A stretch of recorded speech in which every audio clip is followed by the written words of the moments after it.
بسم اللہ الرحمن الرحیم۔ السلام علیکم ناظرین، اس دنیا میں جس ہستی پر سب سے زیادہ لکھا اور بولا گیا ہے وہ ہستی جناب محمد رسول اللہ صلی اللہ تعالیٰ علیہ وآلہ وسلم کی ہے۔ دنیا کی تقریباً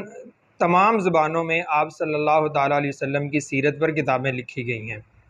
غالباً اس کی ایک وجہ تو یہ ہو سکتی ہے جو اللہ رب العزت نے وعدہ کیا ہے قرآن مجید میں، وَرَفَعْنَا لَكَ ذِكْرَكَ، کہ اے نبی ہم نے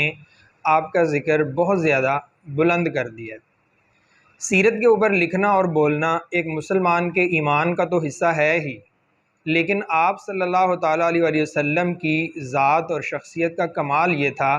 کہ آپ پر مسلمانوں کے علاوہ دیگر لوگوں نے اور دیگر مذاہب کے لوگوں نے بھی بہت سی کتابیں جو ہے وہ آپ کی سیرت پر لکھی ہیں۔ مسلمان جب آپ صلی اللہ تعالیٰ علیہ وآلہ وسلم کی نعت لکھتا اور بولتا ہے تو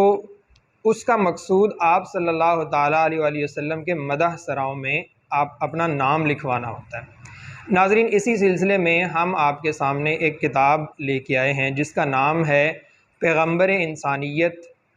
اس کے کل صفحات 550 ہیں، اس کی قیمت جو ہے وہ 380 روپے ہے، اور اس کے ناشر ہیں ادارہ ثقافت اسلامیہ لاہور۔ اگر ہم اس کتاب کے مصنف کے حوالے سے کچھ بات کریں تو اس کتاب کے مصنف ہیں مولانا شاہ محمد جعفر پھلواروی ولد شاہ سلیمان پھلواروی۔ شاہ سلیمان جو ہیں اس کتاب کے مصنف، ان کے والد جو ہیں یہ بر صغیر پاک و ہند کے نامور سیرت نگاروں میں ان کا شمار ہوتا ہے، اور پھلواری شریف ہندوستان کے صوبہ بہار کا ایک چھوٹا سا گاؤں ہے جہاں اس کتاب کے مصنف جو ہے جس گاؤں سے ان کا تعلق ہے۔ اس کتاب کے مصنف شاہ محمد جعفر نے کم و بیش 40 کتابیں جو ہیں وہ لکھی ہیں، جن میں مشہور کتاب اسلام اور موسیقی، کمرشل انٹرسٹ کی فقہی حیثیت، باطل شکن اور زیر دستوں کی آکائی ہے۔ ناظرین، اس کتاب پیغمبر انسانیت کے حوالے سے اگر ہم کچھ بات کریں تو اس کتاب میں سب سے زیادہ انسانی زندگی کے اندر اقدار جو ہوتی ہیں ان کی حفاظت کا جو پہلو ہے وہ اجاگر کیا ہے،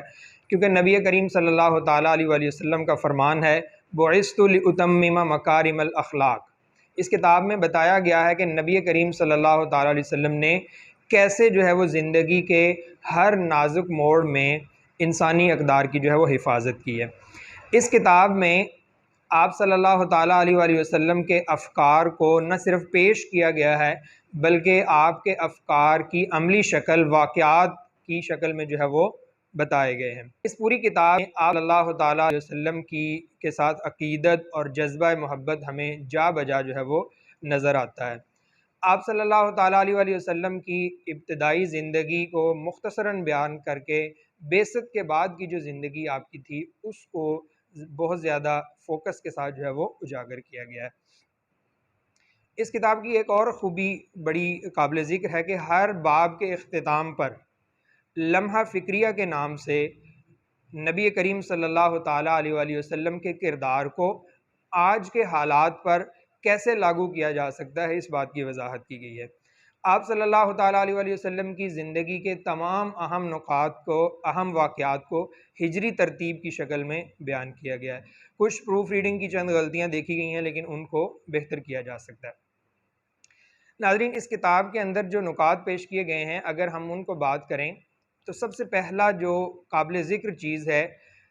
نبی کریم صلی اللہ تعالیٰ علیہ وآلہ وسلم سے بچپن میں ہی والد، والدہ، دادا اور چچا،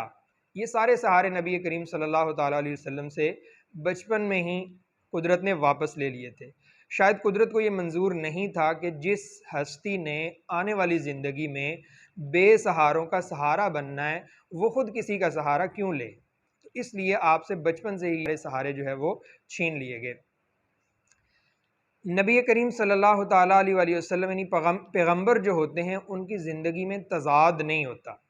نبی کی زندگی بعثت سے پہلے بھی انہی خطوط پر استوار ہوتی ہے جن کے اوپر بعد کی زندگی جو ہے وہ نمونہ بنتی ہے۔ نبی اور ولی میں بنیادی طور پر یہی فرق بتایا گیا کہ ولی جو ہے اس کی زندگی کسی بھی وقت کسی بھی واقعے سے، کسی بھی بات سے اس کی کایا پلٹ سکتی ہے۔ ولی جو ہیں ان کی پہلی زندگی جو ہے وہ گناہوں میں بھی گزر سکتی ہے، اور بعد کی زندگی جو ہے وہ قابل نمونہ بن سکتی ہے، لیکن نبی جو ہوتے ہیں ان کی زندگی بعثت سے پہلے بھی بے داغ جو ہے وہ ہوتی ہے۔ آپ صلی اللہ تعالیٰ علیہ وآلہ وسلم کے دشمنوں اور آپ کے منکرین نے آپ صلی اللہ علیہ وسلم پر بہت زیادہ الزام لگائے، نعوذ باللہ آپ کو ساحر، کاہن، مجنون، یہ سارے نام آپ کو دیے گئے، مگر جہاں نبی صلی اللہ تعالیٰ علیہ وسلم کو صادق اور امین کا لقب دیا گیا، وہیں نبی صلی اللہ تعالیٰ علیہ وسلم کو عفاف، پاک دامن، عزت دار، یہ لقب بھی آپ صلی اللہ تعالیٰ علیہ وسلم کو دیا گیا۔ آپ کے منکر آپ کے کردار کے اوپر انگلی نہیں اٹھا سکے، اور آپ صلی اللہ تعالیٰ علیہ وآلہ وسلم نے یہ مثال اس معاشرے میں پیش کی تھی جس معاشرے کے شعراء اور ادیب فحش کاریوں کو ادب کا کمال سمجھا کرتے تھے، اور بے حجابی کے جو قصائد ہوتے تھے ان کو دیوار کعبہ کے ساتھ جو ہے وہ آویزاں کیا جاتا تھا۔ اسی طرح پہلی وحی کے بعد آپ صلی اللہ تعالیٰ علیہ وآلہ وسلم کی اہلیہ حضرت خدیجہ رضی اللہ تعالیٰ عنہا نے جن الفاظ اور جن عادات سے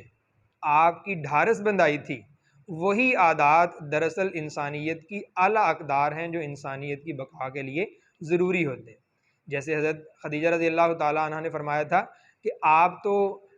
کمزوروں کا سہارا بنتے ہیں، آپ تو لوگوں کا بوجھ اٹھاتے ہیں، آپ تو کسی پر کوئی زیادتی نہیں کرتے۔ تو یہی وہ اقدار ہیں جو انسانی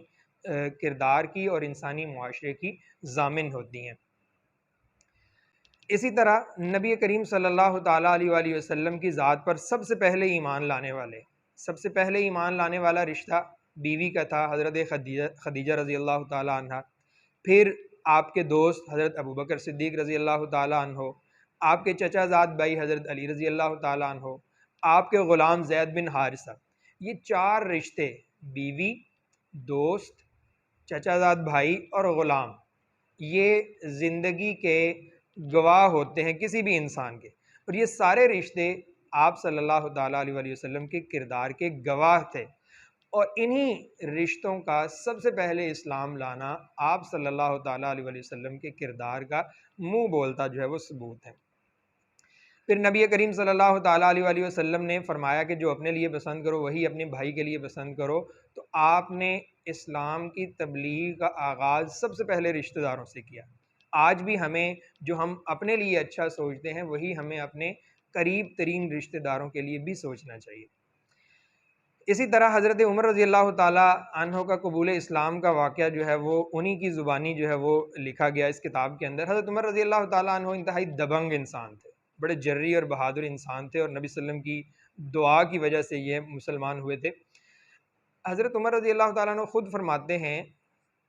کہ قبول اسلام کے بعد شروع میں صرف اس لیے مار کھاتا تھا